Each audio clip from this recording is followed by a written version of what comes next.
금융위 제가 봤을 때 아마 본인들 주택 어딘지 다 조사했으면 좋겠고, 부모주택 조사했으면 좋겠고, 그 다음에 하고 싶은 건 그거예요. 본인들 주택 다 팔아서 일시적 무주택자가 된 다음에 40% LTV로 주택을 살 수 있는지 보자고요. 아마 돌아버릴 겁니다.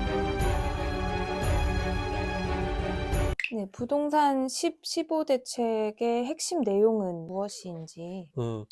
예, 이게 제가 봤을 때 뭐 여러 가지가 나오는데요. 사실은 저는 우선 다주택 규제는 찬성을 하는 입장이고, 다만 1주택자는 또는 무주택자가 주택을 구입한다고 했을 때 좀 굉장히 쇼킹했을 것 같은데, 크게 봤을 때 관련된 부분들 한 4가지 정도만 말씀을 드리면은, 우선은 서울 플러스 경기권의 많은 지역들이 토지거래 허가하고 투기과열지구로 묶였어요. 이 투기과열지구는 사실 분양가 상한을 받는데 강북은 예외로 뒀어요. 그러니까 나름 머리를 쓴 것 같아요. 그리고 토지거래 허가를 우선 아파트 대상으로 했는데, 나중에 또 말씀드리겠습니다마는 토지거래 허가가 굉장히 무서운 것 같아요. 근데 사실 그렇지가 않아요, 준비만 잘하시면. 그다음에 사실 실질적으로 이슈가 되는 거는, 저는 토지거래 허가냐 투기과열지구가 아니고, 그러니까 무주택에서 1주택 되는 분들한테는 LTV 이슈예요, LTV 이슈. 생애 첫 주택은 여전히 70%고요. 무주택자에 대해서 40%로 맨 처음에 나왔어요. 그럼 그걸로 말씀을 드릴게요. 그다음에 더 쇼킹한 부분은 이건데, 15억 이하에 대해서는 주담대가 최대 한도가 6억 원, 그러니까 627은 다 6억 원이었죠. 15억 이하는 6억 원, 15억에서 25억 원 4억 원, 25억 이상은 2억 원으로 묶였어요. 그러니까 뭐 본인이 30억짜리 주택을 산다고 하면은 28억의 현금이 필요한 거고요. 본인이 한 20억짜리 주택을 산다고 하면 16억이 필요한 거고, 뭐 14억짜리 산다고 하면은 6억 대출을 받으니까 8억이 필요한 상황이죠. 그러니까 과거보다 그 자기 돈이 더 많이 필요하게 된 것이고, 그다음에 다주택자 양도세 중과 같은 것들도 나오긴 했어요. 우선 이게 제가 봤을 때는 이게 핵심 내용인데, 우리가 그다음에 고민할 부분은 뭐냐면은 굉장히 세 보여요. 세 보이는데, 이게 이런 식으로 나온다고 했을 때 거래를 왜곡시킬 수가 있거든요. 그래서 우리가 그 효과를 좀 잘 봐야 될 것 같아요. 첫 번째는 이거예요. 이렇게 되는 경우에 어 우리가 락인 효과라고 하는데, 이게 잠김 효과가 나타나요. 거래 물건이 안 나오고. 예를 들어서 이겁니다. 제가 지금 1주택자인데 집을 팔았어요. 팔면은 생애 최초를 못 받아요. 저는 집 갖고 있었기 때문에. 그럼 무주택자가 일시적으로 되면서 LTV가 40%가 돼요. 그러니까 예를 들어서 이거죠. 제가 지금 어쩔 수 없이 집을 팔았는데, 팔고 나서 집을 사려고 하니까 제가 현금이 더 많이 필요해진 상황이 돼 버린 거예요.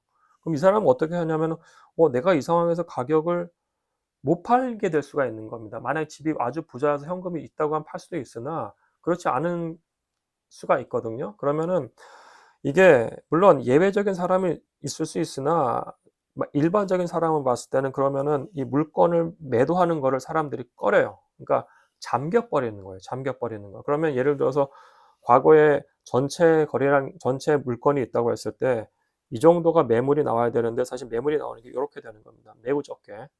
그럼 이건 어떤 일이 발생하냐면은 가격이 왜곡이 돼요. 가격이. 그러니까 거래는 많으면 많을수록 시장 가격을 따라가요. 물론 거기에 버블이 있을 수 있으나, 지금과 같이 그러니까 거래량 자체가 확 잠김 효과 때문에 확 줄어드는 경우에는 여기서의 가격은 이게 시장 가격인지 아니면 버블인지 아니면은 뭔지는 몰라요. 그러니까 여기서 나온다는 신고가가 제가 봤을 때는 그게 버블이 껴있는 가격일 수도 있을 것 같아요. 그럼에도 불구하고 신고가가 나올 수 있다는 게 지금 문제점인 겁니다, 사실은. 우리가 그걸 어디서 알 수 있냐면은, 이런 그 잠김 효과가 대표적으로 나타나는 데가 미국이에요. 그러니까 미국도 마찬가지로 0%대 이자율로 갔거든요. 그러니까 2020년, 2021년에는 주담대 이자가 4% 밖에 안 됐어요. 근데 그 금리를 거의 5%까지 올리니까 주담대 이자가 7%까지 됐다고요. 그때 이제 주택을 보유했던 사람들은 어떤 생각을 하냐면은 집을 팔고 싶어요. 근데 그 사람들은 과거에 4%대 이자를 받았는데, 집을 팔고 집을 사려고 하니까 7%대 이자를 내야 되는 거예요. 그러니까 비용이 더 많아지니까 이게 락인으로 더 잠겨 버리는 거예요. 그러면서 가격이 오르는 게 그대로 나타났어요. 그래서 이 락인 효과가 일어난다는 거는 사실은 되게 무서운 겁니다. 근데 락인 효과가 일어난다고 했을 때 그다음에 봐야 될 부분이 이거죠. 그러면 이제 매수자 우위냐 매도인 우위냐인데, 지금 시장은 매도인 우위 시장이에요. 매도인들이 가격을 안 내렸어요. 저희가 지난번에 말씀드린 것처럼 매도인들은 가격을 지금 높게 형성하고 있어요. 근데 매수인들은 그 가격을 낮게 형성하고 있거든요. 근데 여기서 일부 부자들이 또는 일부 현금이 되는 사람들이 갖다가 붙는 거예요.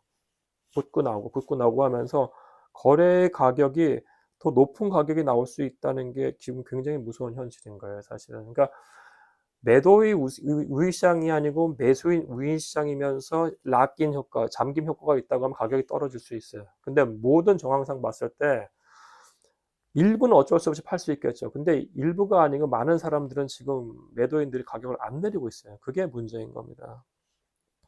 그 다음에 우리가 좀 더 봐야 될 부분은 뭐냐면은 이렇게 락인 효과가 일어난다고 했을 때 이거는 그 하우징 모빌리티, 주거 이동성을 막아요. 이거 정말 안 좋은 겁니다, 사실은. 그러니까 예를 들어서 이거죠. 그러니까 어쩔 수 없이 주택을 이동해야 되는 사람들이 있어요. 그러니까 아이들이 커서 어쩔 수 없이 작은 주택에서 큰 주택으로 이동할 사람들도 있고, 엄마 아빠 직장을 어쩔 수 없이 다른 지역으로 이동하는 분들도 있어요. 같은 대도시권 안에서.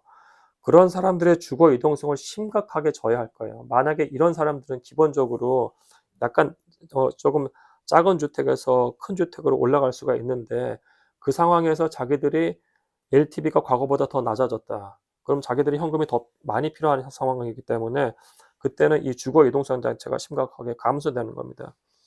따라서 이거는 여전히 제가 봤을 때 굉장히 나쁜 정책이고요. 사람들한테 굉장히 큰 이 분노를 야기시킬 수 있는 가능성이 높아요.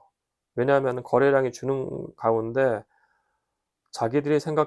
본인들이 생각했던 것보다 신고가가 나올 수가 있고, 그게 이미 6.27 대책의 그 영향으로 우리가 2025년 3분기 때 어떤 가격 트렌드가 나왔는지 서울 전체 단지별로 다 봤어요. 그래서 이 부분은 조금 정부 담당자의 어떤 생각과 달리 시장은 다르게 움직일 것 같아요. 이 10, 15 정책이 주택 정책 목적에 부합한다고 보시나요?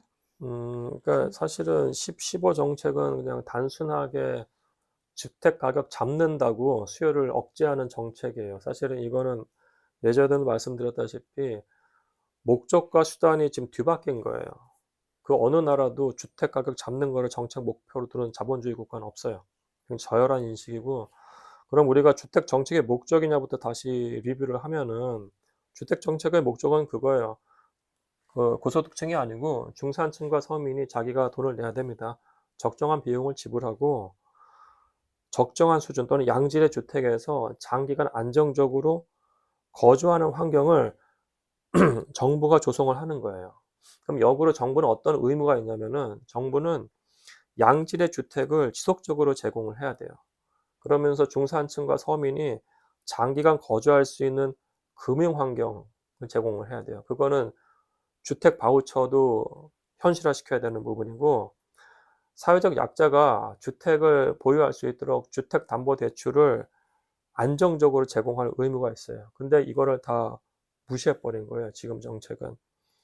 따라서 이 부분은 굉장히 나쁜 것이고, 물론 이렇게 생각할 수도 있어요. 그러면은 주택 가격 잡지 않으면 뭐냐에 대해서 문제를 제기할 수 있는데, 그 관점에서 중요한 거는 사실은 우리가 하우징 어폴더빌리티라고 하거든요.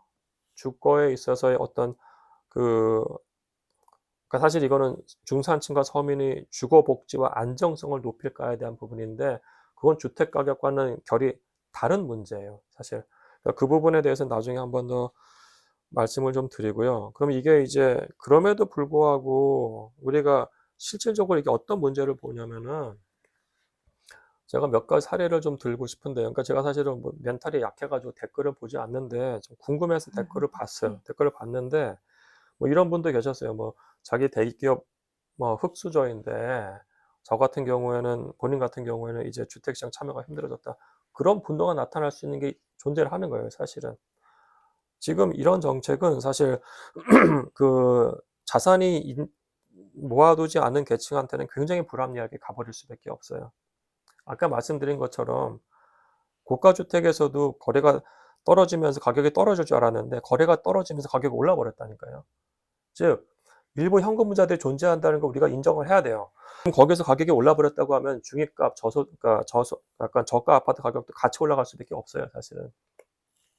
다른 그 댓글 중에서 하나는 또 뭐였냐면은 뭐 특정 대도시에 있는 LH 임대 아파트에 거주하는 분이 주택 매입하려는 경우에 갑자기 우리 동네는 뭐 생각지도 못하게 토지 허가에 잡혔다는 거예요.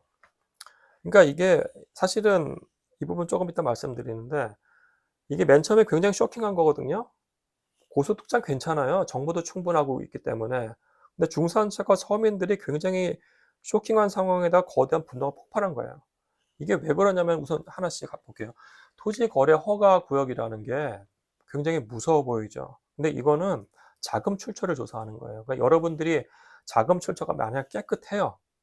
그러면은 그리고 이게 구청에서 허가를 하는 거거든요. 아마 강북에 있는 구들은 지금 난리 났을 거예요. 이거 어떻게 해야 되는지 모르니까. 강남하고 서초는 토지 거래 후가로 묶였던 게 몇십 년이고 해본 적이 있으니까 이거 어떻게 하는지 아는데 거기서는 지금 어떻게 하는지도 모르고 근데 이렇게 봤더니 이제 그 자금 출처만 깨끗하면 당연히 허가를 해줘야 되는 거거든요. 그렇게 된다고 하면은 이거는 정보를 맨 처음에 몰랐거나 또는 그 정보를 구독하기 위한 그 과정에 들어가 버리는 거예요. 그게 죄송한 말씀인데 뭐 저소득층이라든지 아니면 이거와 그 조금 이런 과정에 좀 익숙치 않은 노년층이라든지 아니면은 사회 초년층한테서는 이거는 어마어마한 부담으로 나타나요. 근데 알고 봤더니 부담이 아닌 건데 관련된 준비를 하는 과정 자체가 어마어마한 부담이에요, 사실은. 그리고 이게 구청 측면에서 어떤 일이 발생할 거냐면은 이거 구청의 민원으로 들어갈 거예요. 그럼 구청장들 내년 선거인데 아마 이거 선거표에 연결되거든요. 어떻게든지 도와주려고 하고 있어요. 따라서 토지거래 허가라는 거는 사실은 이거는 이렇게 묶는 거를 뭐 풍선 효과를 묶기 위해서 묶었다. 정말로 그런 표현을 쓴 것 자체가 제가 봤을 때는 치졸하다고 생각하고 굉장히 잘못된 거예요. 이거 제가 봤을 때 금융위에서 나온 것 같은데 예를 들어서 역으로 이렇게 할게요. 금융위 제가 봤을 때 아마 직원 수 굉장히 엘리트 조직인데 200명밖에 안 돼요. 그럼 본인들 주택 어딘지 다 조사했으면 좋겠고 부모 주택 조사했으면 좋겠고 그다음에 하고 싶은 건 그거예요. 본인들 주택 다 팔아서 일시적 무주택자가 된 다음에 40% LTV로 주택을 살 수 있는지 보자고요. 아마 돌아버릴 겁니다. 본인도 그렇게도 안 할 것이고.